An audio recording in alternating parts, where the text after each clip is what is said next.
नमस्कार दोस्तों, हमारे लोक कथा चैनल में आपका स्वागत है।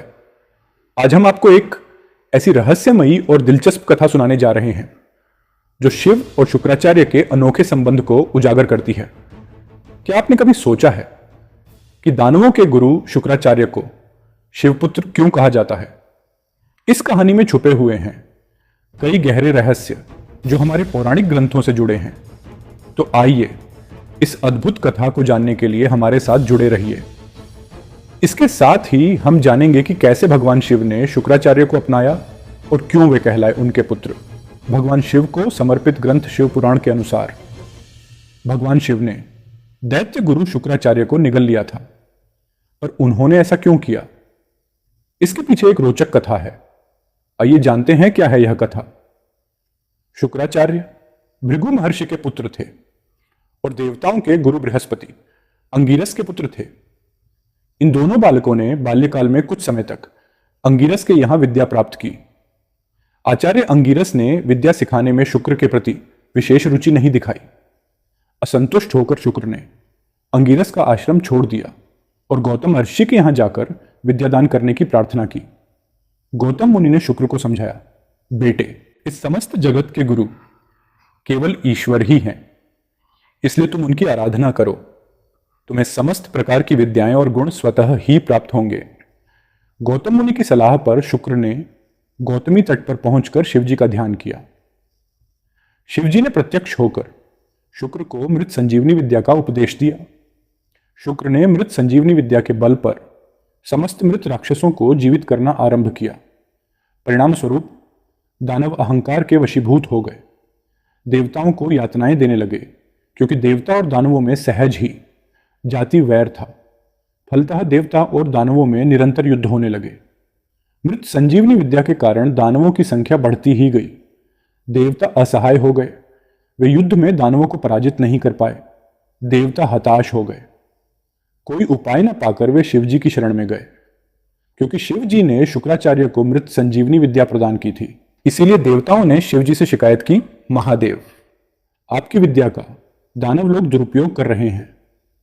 आप तो समदर्शी हैं। शुक्राचार्य संजीवनी विद्या से मृत दानवों को जिंदा कर हम पर भड़का रहे हैं। यही हालत रही तो हम कहीं के नहीं रह जाएंगे। कृपया आप हमारा उद्धार कीजिए। शुक्राचार्य द्वारा मृत संजीवनी विद्या का इस प्रकार अनुचित कार्य में उपयोग करना शिवजी को अच्छा न लगा।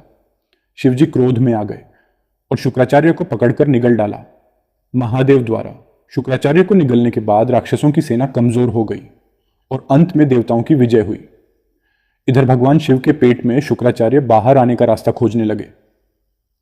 शुक्राचार्य को महादेव के पेट में सातों लोक, ब्रह्मा, नारायण, इंद्र आदि पूरी सृष्टि के दर्शन हुए। इस तरह शुक्राचार्य 100 सालों तक महादेव के पेट में ही रहे। अंत में जब शुक्राचार्य बाहर नहीं निकल सके तो वे शिवजी के पेट में ही मंत्र जाप करने लगे। इस मंत्र के प्रभाव से शुक्राचार्य महादेव के शुक्र रूप में लिंग मार्ग से बाहर निकले। तब उन्होंने शिवजी को प्रणाम किया। शुक्राचार्य को लिंग मार्ग से बाहर निकला देख भगवान शिव ने उनसे कहा कि चूंकि तुम मेरे लिंग मार्ग से शुक्र की तरह निकले हो, इसलिए अब तुम मेरे पुत्र कहलाओगे। महादेव के मुख से ऐसी बात सुनकर शुक्राचार्य ने उनकी स्तुति की। माता पार्वती ने भी शुक्राचार्य को अपना पुत्र मानकर बहुत से वरदान दिए। एक अन्य कथा के अनुसार शुक्राचार्य ने किसी प्रकार छल कपट से एक बार कुबेर की सारी संपत्ति का अपहरण किया। कुबेर को जब इस बात का पता चला तब उन्होंने शिवजी से शुक्राचार्य की करने की शिकायत की। शुक्राचार्य को जब विदित हुआ कि उनके विरुद्ध शिवजी तक शिकायत पहुंच गई, वे डर गए और शिवजी के क्रोध से बचने के लिए झाड़ियों में जा छिपे। आखिर वे इस तरह शिवजी से आंख बचाकर कितने दिन छिप सकते थे। एक बार शुक्राचार्य शिवजी के सामने पड़ गए। शिव स्वभाव से ही रौद्र हैं।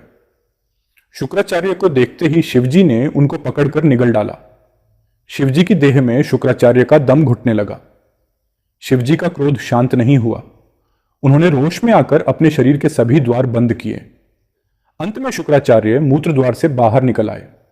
इस कारण शुक्राचार्य पार्वती परमेश्वर के पुत्र समान हो गए। शुक्राचार्य को बाहर निकले देख शिवजी का क्रोध पूर्ण भड़क उठा। वे शुक्राचार्य की कुछ हानि करें। इस बीच पार्वती ने परमेश्वर से निवेदन किया, स्वामी, यह तो हमारे पुत्र समान हो गया है, इसलिए इस पर आप क्रोध मत कीजिए, यह तो दया का पात्र है। पार्वती की प्रार्थना पर शिवजी ने शुक्राचार्य को अधिक तेजस्वी बनाया। अब शुक्राचार्य भय से निरापद हो गए थे। उन्होंने प्रियव्रत की पुत्री ऊर्जस्वती के साथ विवाह किया। उनके 4 पुत्र हुए, चंड, अमर्क, त्वाष्ट्र और धरात्र। इस प्रकार शुक्राचार्य भगवान शिव के पुत्र कहलाए। दोस्तों, यह जानकारी आपको कैसी लगी? हमें कमेंट करके अवश्य बताएं और कमेंट में जय महादेव अवश्य लिखें। धन्यवाद।